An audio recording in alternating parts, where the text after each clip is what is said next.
Good morning. Good morning, Coffee Moaners. Lovely to see you all. To our regulars, hi, how you doing? Lovely to see all those regular names here day in, day out. We love you. And if you are new to our channel, please check out what else we do, because we do a lot of very different content. We did any point you like what we're doing, just hit the like button and subscribe button. I always try to jump in when I think you're pausing, but I sometimes make a mistake. I do apologise. Right. Yeah, we uploaded a How to Stay Married yesterday, all about ADHD and addiction. And I just want to say something. When I caught, you know how your devices just throw things at you, play stuff. It popped up when I was in the car yesterday, and I sounded so slow. I was talking so slowly, and I'm sorry, because I think there was clearly incoming mental health issues. Well, you did have a bipolar low yesterday. Well, I'm still kind of there, but there. I mean, it's weird hearing yourself in the third person. I was like, oh, why are you sounding so weird? So apologies if that slowed the proceedings. Go over there and check it out. It was very interesting. It was interesting. We were actually talking about it from our POV with our own addictions, and us sort of tracking back through our sort of, lack of knowledge really about our ADHD for all those years when we were chaos. So today, well, the big news today, massive news, isn't it? Dolly Parton. I have some history with Dolly Parton on this channel, which we'll touch on, but tragically sad, really sad. But I mean, come on, you are the Dolly. I love Dolly. Fan. I really love Dolly, and it makes me sad because I hardly listen to her, because I start to, I can't listen to her out loud because nobody wants to listen to You're her. allowed Mark to doesn't want to listen to her. No, you're allowed and to. then if I put my earplugs in, I can't help but start screeching along, which is very, very annoying. That's tricky. So that is challenging. It is, but I do listen to her when there's nobody here. And I was saying to Mark this morning, I'm trying to remember where I first got hooked into Dolly, and I just can't. Early teens, I was just always hit, and I didn't know anything about her life, but the more that I found out about her life over the years, I realized why she hit me so deeply. And that is because I think she was a really, really authentic person. And I think that I think because of the image and everything, and when I just saw her as this kind of diva person, and probably thought she always was, because I was in my teens. And then to discover that actually her life had been so different from what you might imagine, because she was so confident and so well turned out all the time, wasn't she? She'd come from, she was a true rags to riches story, wasn't she? Yeah, I mean, and again, for me, it wasn't a case of not liking her when she was in her prime. When was her prime? I don't know. She was always. Her prime was always. Yeah, exactly. She was always a cultural icon. I mean, I think I first came across her properly was in the film 9 to 5, because it was my nan's favourite film. Jane Fonda, and I forget the name. I'm going to watch it later. The other lovely 9 to 5, loved it, and I loved the stage show. The stage show was fantastic. Well done, Dina, who got the. Dina's a good organizer. I probably would never have gone to see the stage show. I hope they bring it back now, because it was fantastic. But lots of people sharing here. So I'll just quickly tell you how I found out yesterday. I was here with my dear friend Lee, and he just suddenly screamed. And I was like, oh, Jesus, God, what? And he went, Dolly's died.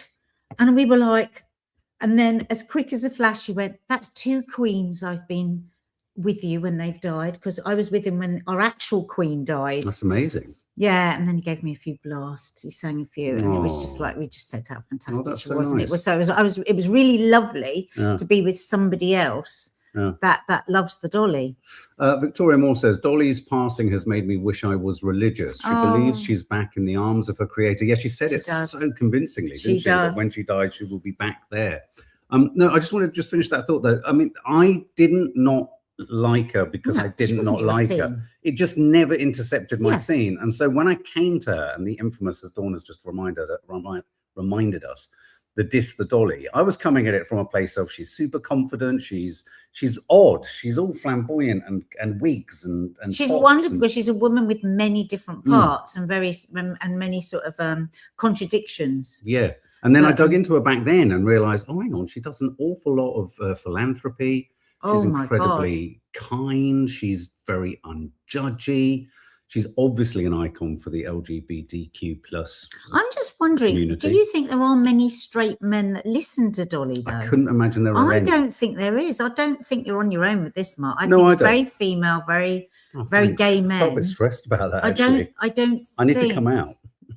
I don't think I've ever met a straight man that No, I mean, did not like Dolly, but didn't listen to Dolly's music. It was very female music, I think. Thank you. Lily Tomlin, fantastic actress. Yeah, she was so good. So we've got some photos. We've got lots of clips. We want your memories and your thoughts and your feelings. I saw it on the news alert and I didn't believe it. Isn't it funny how we don't believe it? Yeah. A bit like when the Queen died, almost inconceivable. Well, see if you all agree with this. Did I bring it in? This is a really interesting headline. And it's like a deceptively ordinary headline. There are so many just sort of saying, you know, passing Dolly. Sorry, which one? I just wanted to read a few people how they felt, where they found out.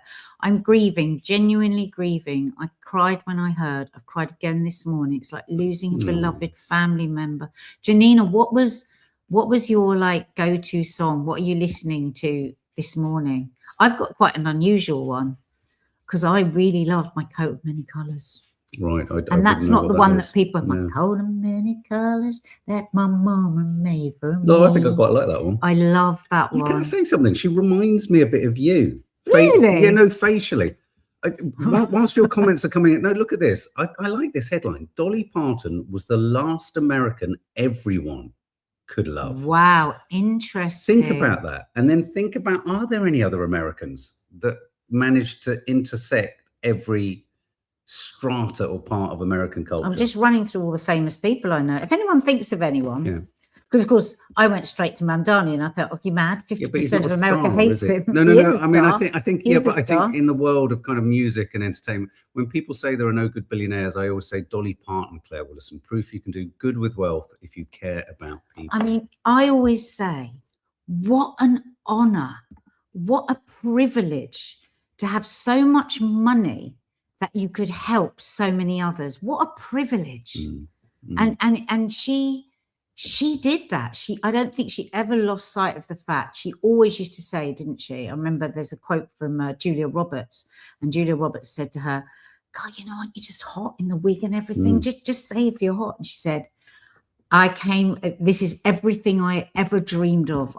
We were so poor. This is everything I've ever dreamed of. I would never dream of complaining. Wow. Gratitude. Wow. Throughout her rise to fame, her money, the money that she made.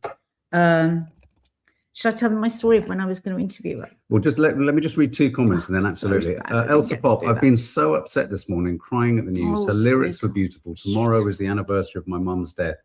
So it hits me. And it's really interesting what you say there, because I think it's interesting. Nadia always characterizes me as, me and my mum actually, as doom and gloom. She goes, "Oh, Mark, you're always like David Lynch died." You know, people who are important to me, cultural figures, that when they die, you feel it, don't you? Because they've formed a little part of you and what have you. And so it's always shocking and you're not really that affected by major kind of publicity death, you know, famous people, because I don't know, you just go, yeah, sad, but I don't get really personally involved. But I sense with this death, perhaps it's slightly different, because I think deaths of people that have been a part of your formative years can become a proxy for grief around other people in your life. So I can really relate to that. I don't know whether it's like sadness with me that she's died, because I think it's more sadness of how many of the loss of the inspiration that she is at a time when we so need people that aren't about greed and division and hate. So, and also just, so it's not like the grief I would feel for somebody that I knew and I loved, but it's the grief for the loss of that kind of an icon. Where is another icon that is like that? Yeah, I mean, who can be loved by everybody. Yeah. Well, as Newsweek say, is there any... Reese, one of the key reasons she started the Imagination Library was due to the fact that her father, who she was dearly fond of and was an intelligent man, was sadly illiterate. But you see, that is everything. She took what she desired for herself as a child, earned the goddamn money, and then gave it to millions of children That is such a good life lived. She lived such a good life. So many She comments loved people deeply. She kept people close to her. You know, actually, and she was Miley Cyrus's godmother. And I'm sorry, I know people say it's naff, but I love Miley Cyrus's song Flowers. I want you to bring me some flowers. And I can feel Dolly in that song. And women across the world love that song. And actually, my lovely friend Lee said yesterday, that is a truly great song, Flowers. I felt a bit better because the girls laugh at me that I like that. Yeah. But if we just show the photo. Oh, well, yeah, just quickly, BSC Games. I saw her at Wembley. She's so tiny. I felt like she was looking at me when she sang I Will Always Love You. Probably a bit of a delusion, bless you. I know that lovely connecting feeling. Elsa Pop, when wildfires hit her neighborhood, she paid 900 families $1,000 a month for 6 months. Wow, that is something. Did you Miley Cyrus? This is Miley Cyrus and her dad, Billy Ray Cyrus. So this is what he posted. I have so many moments and memories with Dolly. It's hard to know where to start. Like every little boy, I grew up loving Dolly Parton. She was a part of our lives, on our TVs, right in our living rooms.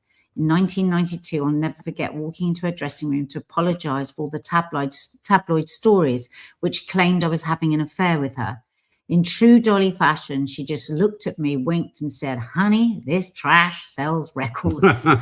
Dolly recently sent me a beautiful message telling me she loved me with her whole heart. I will always love her in the same way with my whole heart, and I always will. You see, that's the thing. I was saying this to Lee yesterday. She was the queen of self-deprecation, but she didn't diss herself when she did it. She was incredibly she was very dignified. She was very elegant. Yes. And she always was empowered when she answered with these brilliant lines, you know, like she took her space. She took her space. She didn't have shame. She was very I'm just getting a Jane Fonda's tribute. Dignified is the right word, and maybe that wouldn't be one of the first words people would use when describing Dolly.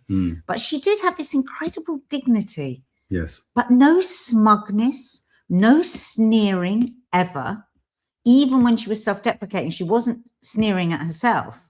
She was just light. Do you know what I mean? She was light with herself and light with the questions. And even when people were asking really boring questions that had been asked a million times before, she was incredibly gracious. She was royal to me. She was a queen. She was a queen. I just want to read you Jane Fonda. A number of you are saying Jane Fonda's tribute was gorgeous. And this is a still from 9 to 5 with them all propping up the bar. And Jane Fonda said, I'm devastated. I just learned that Dolly has moved on. I know that millions are mourning. And I want to say this, that more than anyone I have ever known, Dolly will always be with us because she was so present, so powerful, generous and playful that she's woven into all our lives and hearts forever.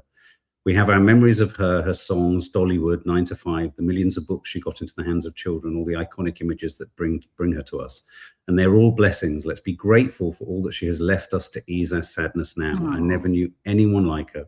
She was simultaneously a naughty, playful Southern gal from the hollows of Tennessee and a deep, soulful thinker who could see through people right down to their true selves.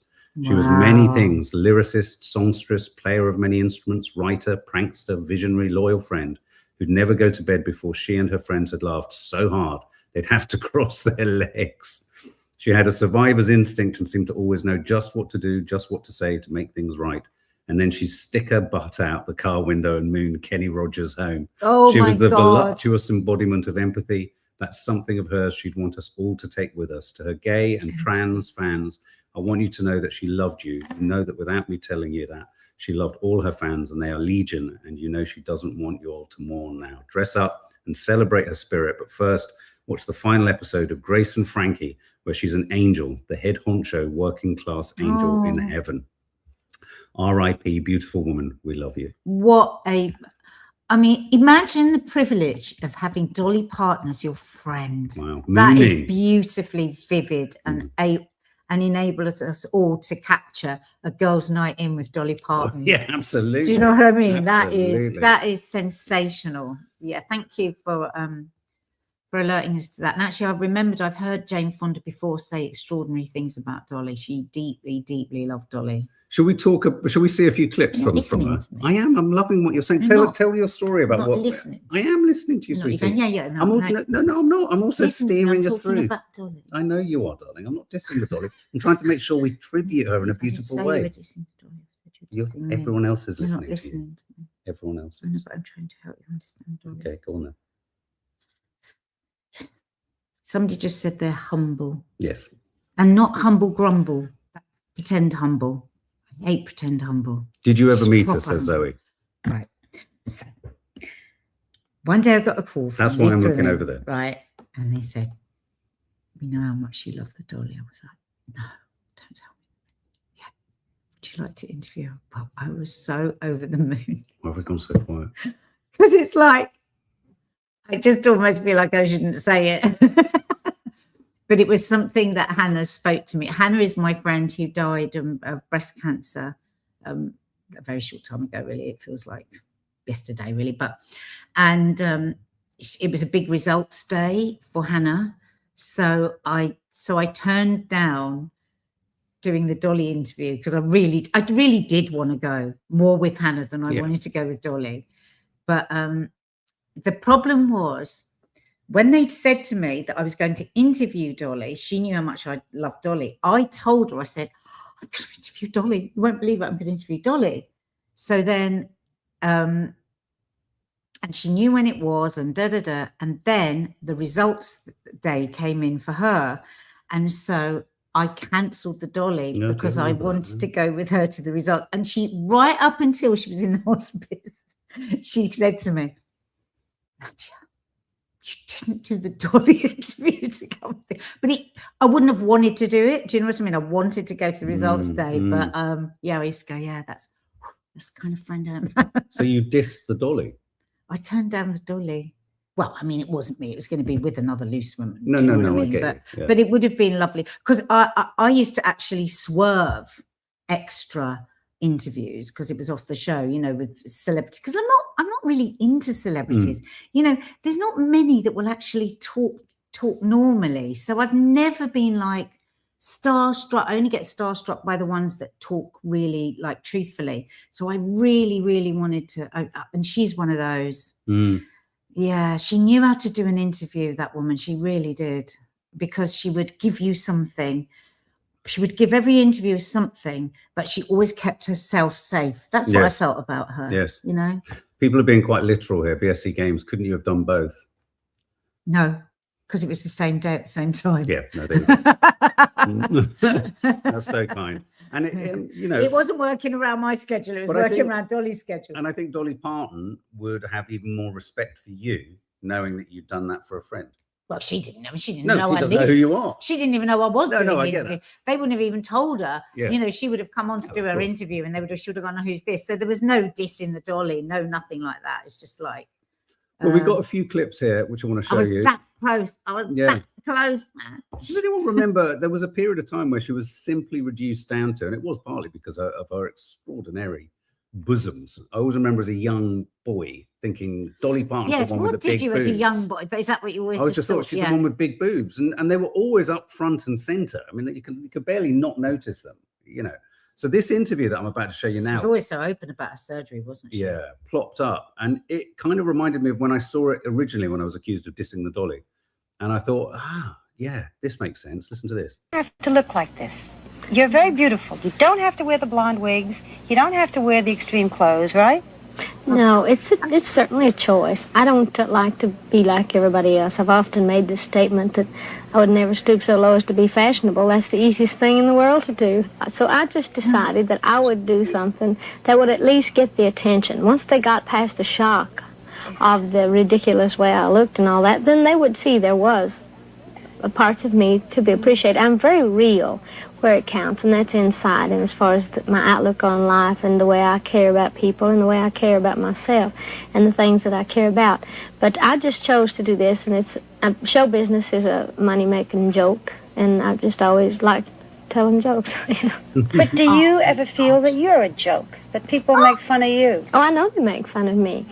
But actually, all these years, the people, you know, has thought the joke was on me, but it's actually been on the public. I know exactly what I'm doing, and I can change it at any time. Or I make more jokes about myself than anybody, because I enjoy it. I know, like I say, I am sure of myself as a person. I'm sure of my talent.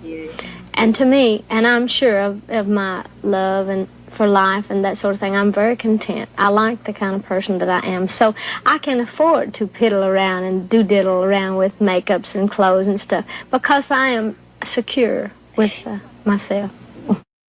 Wow, how to deal with the bitchiest interview. Bad What faith a cow. interview. What a cow.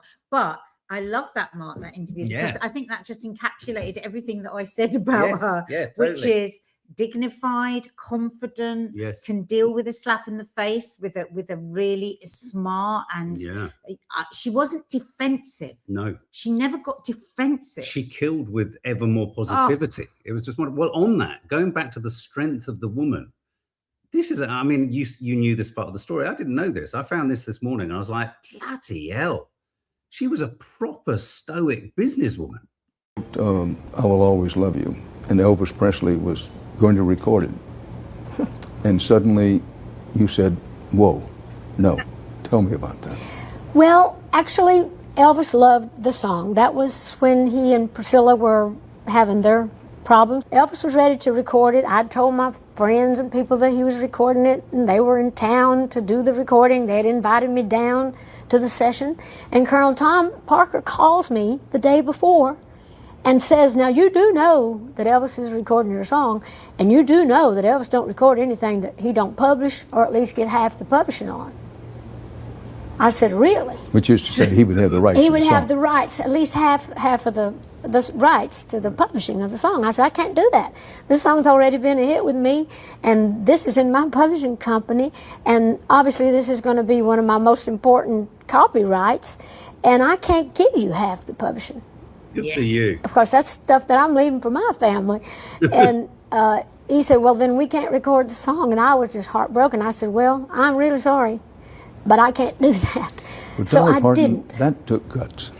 Well, it didn't to me. It seemed to be the thing to do. It hurt me because I was so disappointed that I was going to have to tell my friends Elvis didn't record it. But I just knew that that was not right.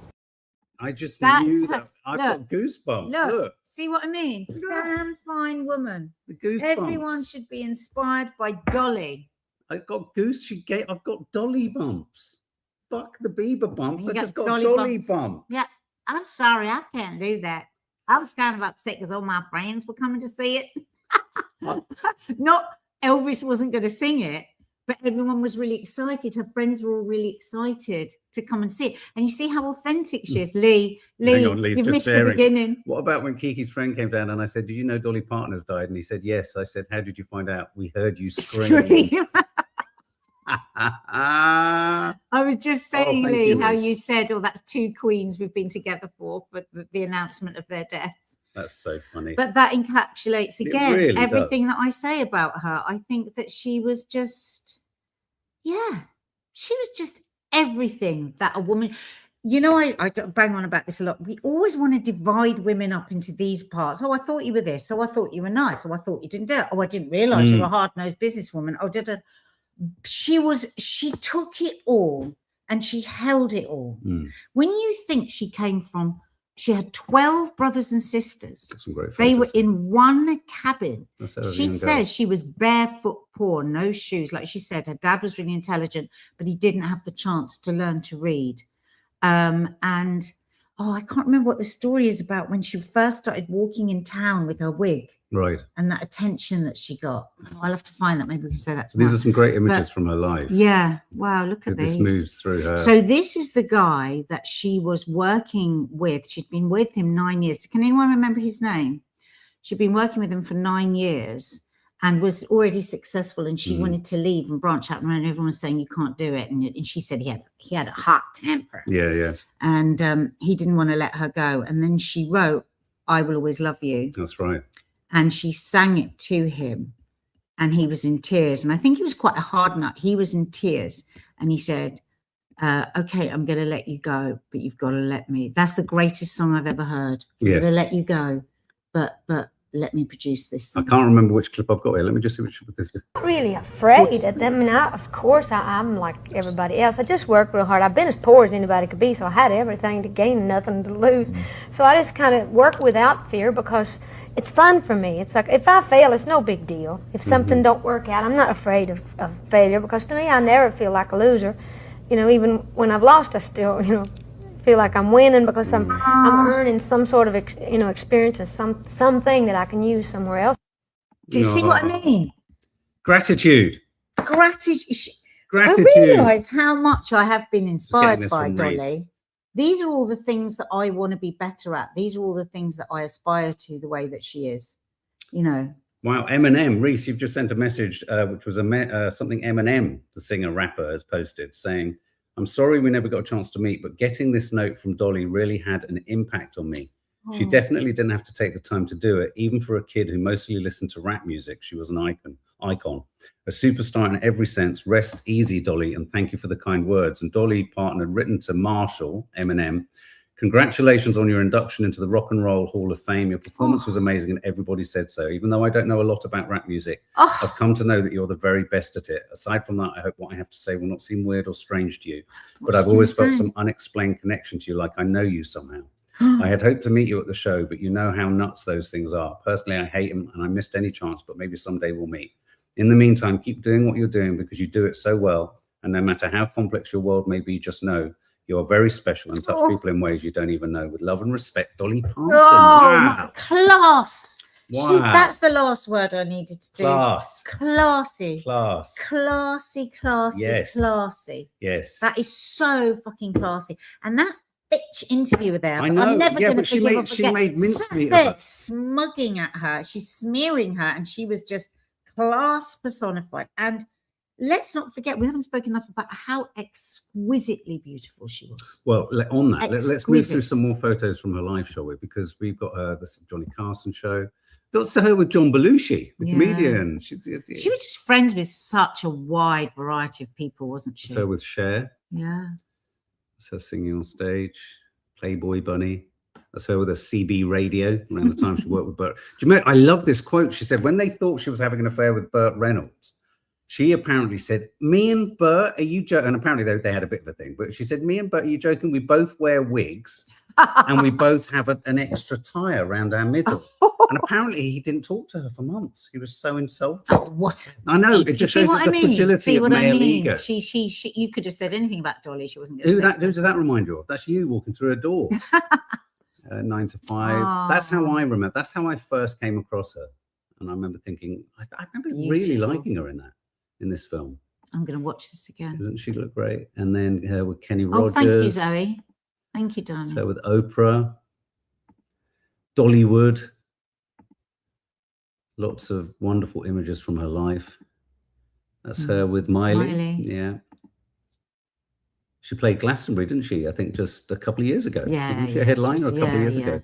I'd have bloody loved that. This is from Sangeeta, which I love. Dear Dolly, a tribute from me to you. Like many, I found myself really quite upset at the news of Dolly's passing. My first memory of her presence is my big sister teaching me to sing Jolene. Me too, Sangeeta. Islands in the Stream. Oh, Islands in the Stream. I know that. Then 9 to 5. Islands in the Stream. We lived in a small house in a grey, unremarkable suburb in northwest London. We had plenty of challenges.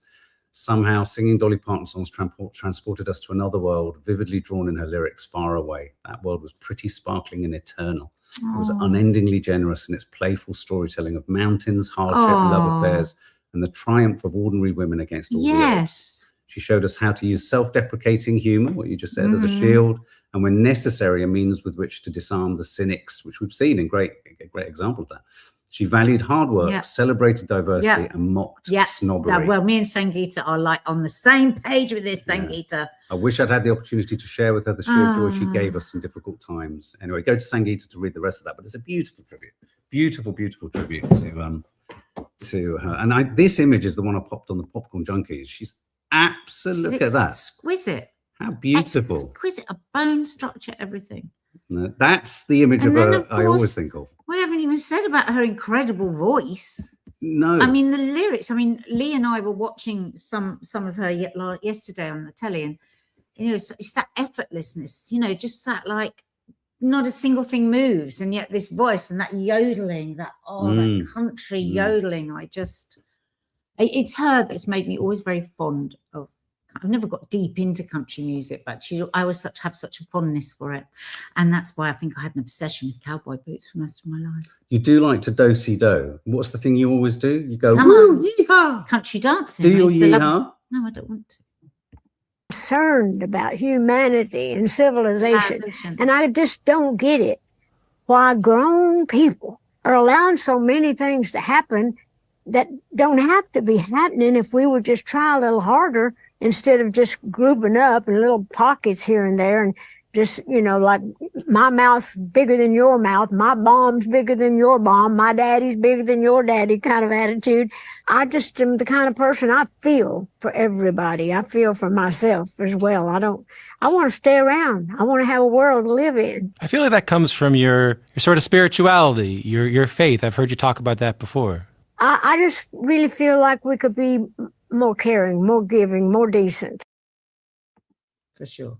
Very simple. Simple message. And again, I think you're right. Someone said earlier, was it in her faith that she found this? 13 powerful sentences by Dolly Parton that will change your worldview.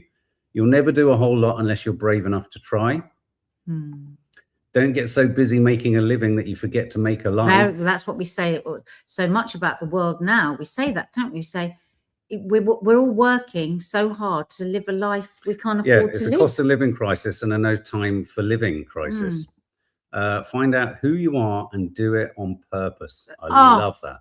That is, find out who you are. And do it on purpose. Take that space. Be who you are, but always listen to others as well, of course. I'm a fucking Dolly fan, man. He's come over. If your actions create a legacy that inspires others to dream more, learn more, do more, and become more, then you are an excellent leader. That's not what Trump's done. If you don't like the road you're walking, start paving another one. Exactly. I love this shit. You bloody love Dolly. I love Dolly. I don't know. criticize and condemn. I love and accept. The way I see it, if you want the rainbow, you got to put up with the rain. Oh, my God.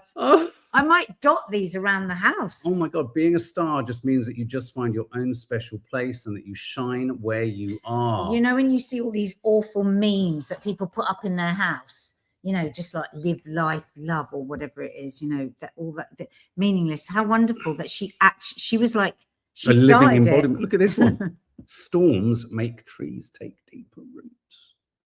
That's fucking God. Gandhi. That's Gandhi. That's Rubri. It's Rami. It's Refi. What's the name of the guy? Is it Rufi? Rumi. I always think of Rumi eyes though. The seeds of dreams are often found in books, and the seeds you help plant in your community can grow across the world. And I think that'd be a good time to bring in Pearl Mania. Yes. Never forget that Dolly Parton chose to not be a billionaire, because she could have. Dolly Parton made so much money, she could have let her money make money. But instead, she chose to reinvest in people and her community. And today, when I went to my mailbox on the day she died, there was proof of that sitting right there waiting for me. It was this book right here, Forts, from the Dolly Parton Imagination Library. Since the day my son has been born, once a month, the Dolly Parton Imagination Library, in partnership with local nonprofits, has mailed my son, like millions of American kids across America, a book for his parents to read to him, to foster a love of reading and literacy and dreams and wonder. And when my son gets home, we'll unwrap this and we'll read it. But she sent many books to us. She sent this book. It's called A Little Emotional. Because again, Dolly Parton spent millions of dollars making sure that kids were not illiterate. She wanted to make sure that kids knew how to read, how they could understand the world around them, and that they could understand how to process their emotions. This is what she spent her money on instead of buying Twitter. She sent the animal song to my son instead of trying to buy an election. She sent little poems for tiny ears instead of trying to spread misinformation about fucking vaccines. She sent dandelion magic to our front door instead of villainizing fucking trans people. J.K. Rowling. She sent chaos for kindness instead of trying to go and harp even more on dividing us as a people. She sent Llama Llama meets the babysitter instead of going and reinvesting in Palantir. She sent the big slide instead of making sure we slid into fascism. She said, how we say I love you instead of making us hate each other. She said, let's explore the seashore instead of buying flock cameras. She said, don't lose Mr. Cuddles, a book all about loss and how to get around and over these feelings through your family. She sent birding for babies, and she sent my son's favorite book, Gaga Mistake Day, a book about how you can hang out with your grandmother and be silly and make mistakes and everything will be all right. That pile is proof of why Dolly Parton will be remembered and loved. Not because her name's on the side of a building, not because of anything else, but because she reinvested in people, in hope, in love, and in the future.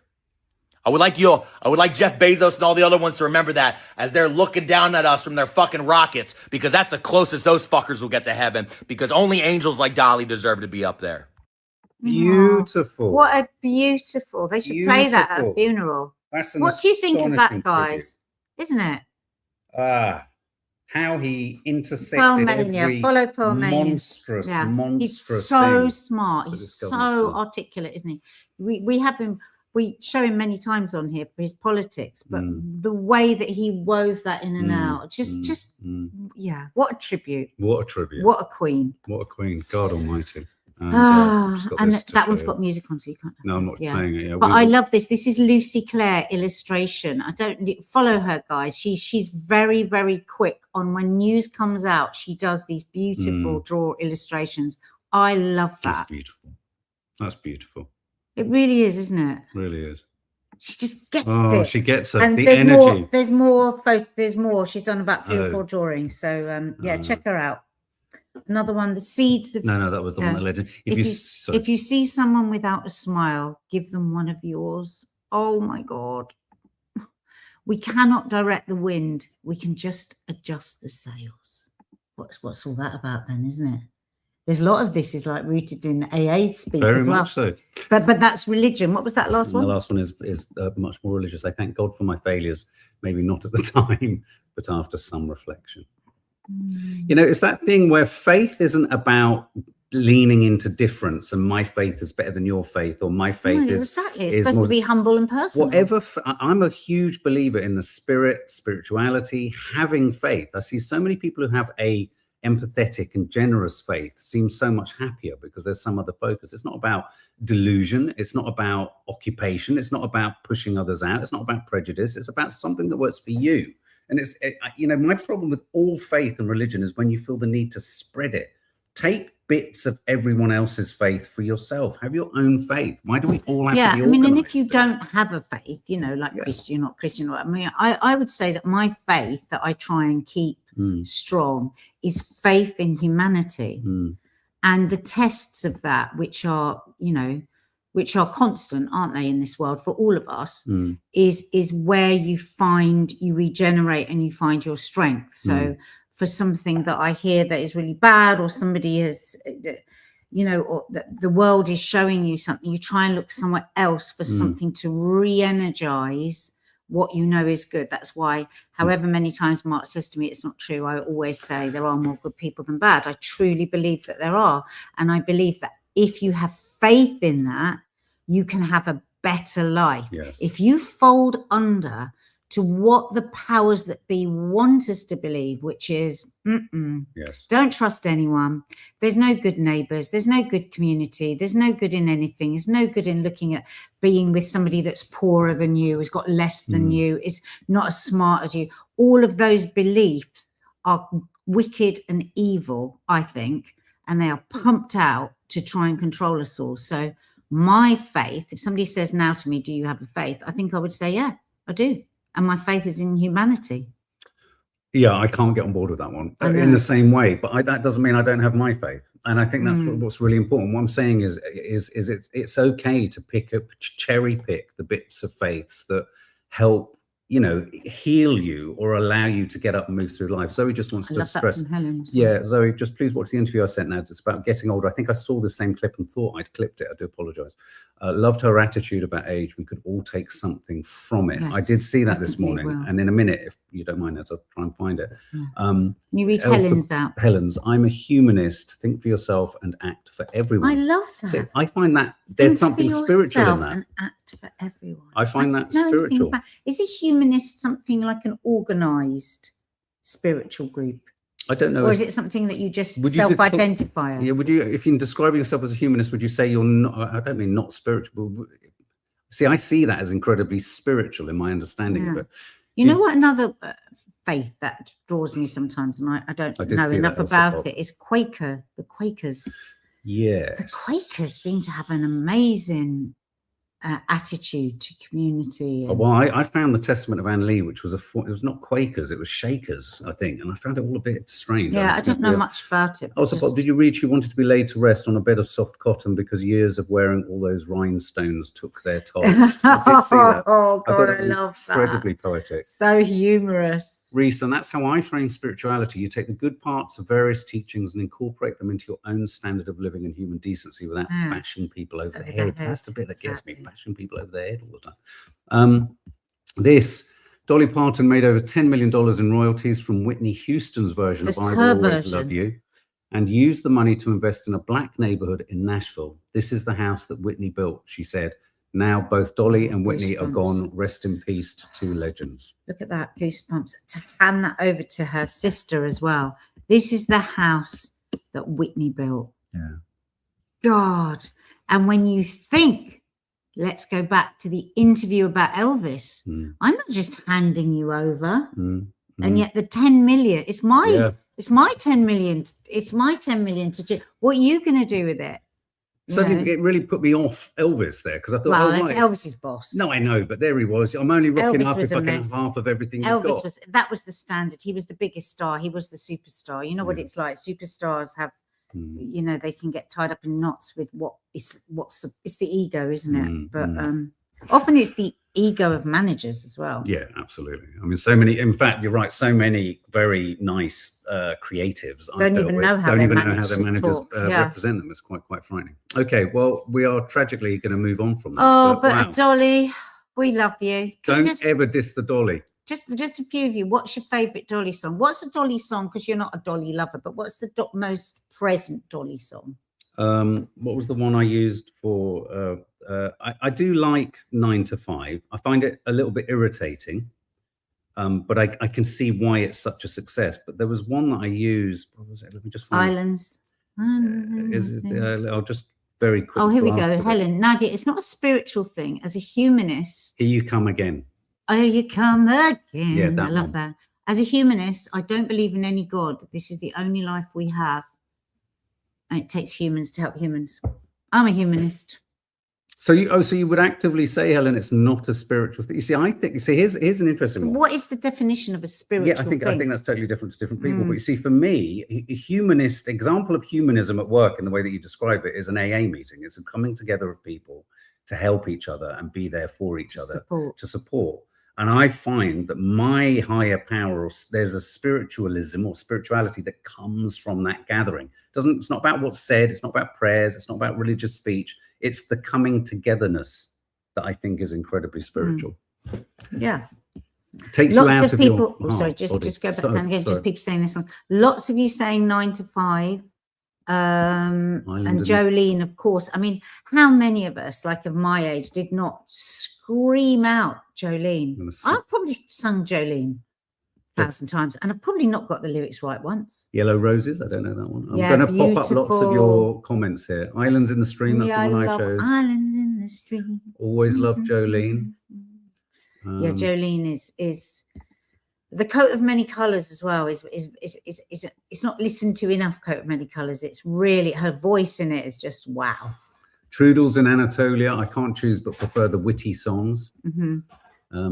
Here You Come Again. Here You Come Again. I'll get it. You keep reading. It's all come in. Jolene is based on a true story, so they say. We should have got her telling the story of Jolene, actually. I know. I can't remember it now. Sorry. But Bury Me Beneath the Willow Tree is a great song. Reese Roberts, Many Colours, BS Games. Victoria Moore, getting toddlers to sing Jolene. There is no better or cuter song. Oh, yeah. God, I should have done that with ours. Yeah. Lovely. So rest in peace, and she will have gone in peace because she truly believed she was going to Jamaica and she was going to see her husband again. Yeah, which is, absolutely. She was, they were so. Who only died like 18 months ago, didn't he? Okay, talking about humanity and my fear that there's a lack of it. This was Donald Trump's response to Rosie O'Donnell. Because of the fact that Rosie O'Donnell is not in the best interest of our great country, I'm giving serious consideration to taking away her citizenship. What? She is a threat to humanity and should remain in the wonderful country of Ireland if they want her. God bless America. What? See, we've gone into I can't believe America. Is there nothing you can do when your president is showing clear signs of total insanity? So she's insulted him. So he is going to like the dictator of all dictators is going to whip away her citizenship. Which of course he can't do. So it's just the rantings of a madman. And he's so angry with Canada that he's threatened to call Lake Ontario Lake America. Oh, God almighty. This man is an absolute moron. He's a moron. He's a total top drawer moron. I'm going to call it Lake America. I love Rosie. That piece yesterday about Project 25 was astonishing. She says, I read it and I buggered off because I could see what was coming. She was right. She was smart. Politicians wondering how Dolly Parton won the hearts of Americans across the political spectrum should take a page from her book. Help children, feed families, care for people, stay humble, listen when you get something wrong, use your power to make people's lives better. It's not that complicated. That's Dr. Plantel. Exactly. Okay, so we're going to move over to, thank you, Ninja K has just gifted a membership. Now, on the Sunday show, we are doing because it's birthday week and we've got lots of things happening this week. Live Sunday show is going to be Friday evening, and there will be another pre-recorded landing at the weekend too. Okay? Because we owed you one from last week. So yeah, it's just been quite choppy. So you'll get 2 members areas this week. Yeah. The book along is moving along. John of John is the book, and the cook along was last week. If you want to go back and check out some fantastic profiteroles that were being cooked. So yum. Cooked, made. Ted Hammond, thank you so much for supporting the channel. We don't care about Trump's Day. We all miss Dolly. No, we're going to go to this guy. Tell us your feelings about Sacha Baron Cohen and Ali G. Do you know what? Years ago, Mark, I used to think he was funny, and I feel ashamed of that. And so do I. So did I, and so do I. Because actually, let me just on that, because we were talking about this briefly this morning. I remember, you know, when we both worked at Hatfields, ITV on that road, we used to smoke. We didn't realize we smoked on the same steps. She was in the loose women office downstairs. I was working for the lab for LWT, and I'd see Sacha Baron Cohen would rush through the doors when he was a researcher into a kind of playing area and film himself for the 11 o'clock show. Do you remember? It was the 11 o'clock show. It was a kind of sketch news, pretend news show. And he'd shoot these skits, and he was incredibly he didn't talk to it. He just ran out, ran in, did all this stuff. And of course, that's where Ali G was born. So I remember him in his very early days before he got his first series. And I remember at the time, a little bit like we did with a lot of the two, Matt Lucas and David Walliams, when they did that. There was a lot in the 90s that felt very funny. And I think it's a learning curve. You look back at it now and you wince at what you were finding funny. And I approached Ali G, and I'd like to know what your thoughts are, guys, as I never thought of him as a send-up of black culture. I wasn't looking at it like that. I think I was naive in the explain. Well, I think that's our privilege again. Culture. I think that's our privilege again. I thought it was a piss take of youth. Because I think if you don't think in a racist way. Exactly. Oh, God. But you know what? The thing is, Mark, he was massive, wasn't he? Oh, God, it was enormous. He was massive. Do you remember when he interviewed Victoria and David Beckham, and it was like the biggest thing ever? And I think where shame comes in is if you don't make realizations. Yes. You know, these were different times, and we thought he was funny. And he was certainly very smart and very quick-witted. And sometimes he would pull to account people that were really revolting, wouldn't he? Well, that was my point. That was one of the things I was going to say. thing. Yeah, he felt very much like Dennis Pennis. It felt like he was also peeling back the self-regard of celebrity and politicians and all that. You know, you felt he was kind of, no, absolutely. Sacha Baron Cohen, it's very, very, got to be careful. It's very tricky, his involvement with the Israeli kind of situation and all of that. Interestingly, when you study Sacha Baron Cohen's life, he studied specifically, I think at Cambridge University, was it? Or wherever he went to college. He studied anti-Semitism as a focused subject in the civil rights movement of America. That was his focus, anti-Semitism within the civil rights movement in America. So, yeah, there's been lots of kind of rumor mill chat about his kind of, you know, cooperation with or not with the kind of Israeli propaganda machine. One can't prove any of that. We don't know anything about but he's got a new film coming out. And I saw the trailer kind of, I don't know if anyone else saw it. It passed through my phone, as so many film trailers do. And it felt dated. It felt really old. And I think we should post Danny fucking Price on Instagram's take on it. Please follow him. Please support him.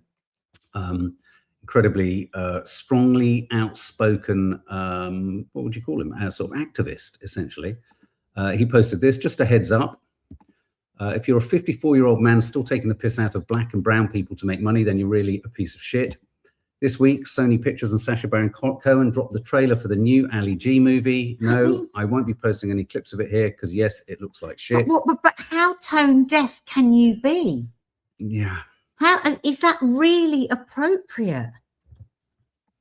I have absolutely zero interest in watching a genocide-denying, in Danny fucking Price's opinion, Zionist white dude doing modern-day blackface as part of his midlife crisis.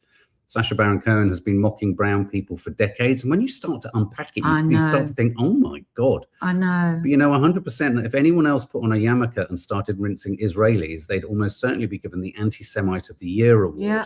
Fuck me, we're getting called anti-Semitic for literally calling out a live-streamed fucking genocide. But sure, this is fine. Image of him in Rastafarian. Yeah. Oh my God. I would say that Sony Pictures should be ashamed of themselves, but then I remembered that this is the same Sony Pictures that literally paid Jared Leto millions of dollars for Morbius, despite allegations of him being a nonce being prevalent since 2005. Everyone involved in the making of the new Ali G movie should be utterly embarrassed. Discuss. I mean, so there are two things here. It was an era where things were different. When you see all the images of all of his characters, you do put your head in your hands. I mean, yeah, because if I'm honest, I can't really remember. Well, I just know I love the thing that I remember the most was the David Beckham and who was the person that who was the politician that he shamed? He took his trousers down and he did so many. Who was that? I didn't like Borat. I just didn't find it funny. Me too. I liked Borat. I mean, it's okay to say, you know, look, we watched, it was a different time. And the thing is, what he captured and what he did manage to do at the time, which is really tired now. He was the first of any or many to literally, essentially, kind of get gotcha moments with so many major celebrities and major people. Yes. It was him, and then there was the other guy who. It was that time when Ruby Wax was doing gotchas as well, wasn't it? Gotchas were very in. Yeah. And he did do some really good gotchas on bad people, as far as I remember. Yeah. But this is so tired, so tone deaf. He's in some survival mode with his career and thinking how many hits of his older material can he replay, but not to much success. Borat 2 a few years ago. No one even talks about it anymore. It's going to be a massive flop. Yes. Who thinks it's going to be a flop? Absolutely. I do. That's it. Thank you, Michi. It was Giuliani, that's right. Who I couldn't stand him. Yeah. And he was really creepy with those girls. Yeah. Who is America was an eye-opener. That was a series we really enjoyed it, actually. He was, again, peeling back the Trumpian thing, the MAGA thing. So, you know, you can see why one was kind of drawn to some of it, because it was very much challenging the hierarchy, wasn't it? Hysteria Lane, it's going to bomb at the box office. Yes, it doesn't feel like it's going to do well. Sorry, just quickly, I just want to show you this. I'll turn the volume down. I forgot to show it. This is the Empire State in tribute to Dolly, was lit up pink. There it goes. Wow. In tribute, and I think all the flags across America are being flown at half-mast. Yeah. Okay, so final story today is another black man dies. Now found hanging in a tree. Yes. You know, we talked at great length about this as a really grisly and troubling and disconcerting theme that seems to be developing, and you know, the pattern of non-investigation, calling them suicides, etc. Very quickly. We discovered that a lot of the coroners will call this, and in the South they don't even have credentials. No. They have no training as coroners. And I have watched a lot over the last couple of days, and over black people saying black people do not hang themselves from trees. Look at the history, you know. And this is being reported that a second hanging, the fourth black person found hanging within a year in North Carolina. An autopsy, they say, is currently underway.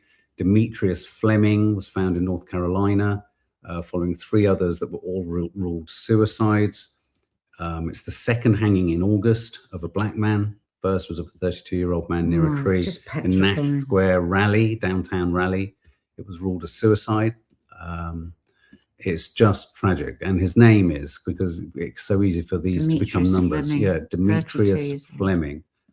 We have this clip here, which I don't know the name of this influencer. I'll get it. We'll find it at the back so you can end. follow her. Tell you how many times I try to record this video, so I'm just going to come out and say it. The constant gaslighting with other people are doing to black people about all of this strange fruit is what allows it to persist. That is exactly what allows it to persist. The fact that there is no full-throated, serious investigation to this rash of about a dozen strange fruit. And people are just immediately ruling them that people are taking their own lives. Really, given the history of this nation, where people would leave church, pack a lovely lunch, and then go watch this sort of thing with their families, with their children. They would collect souvenirs, pieces of the body, pictures, make postcards. People used to have whole collections of postcards of this sort of thing. Horrific, inhumane. And you want us to believe that it's not happening now?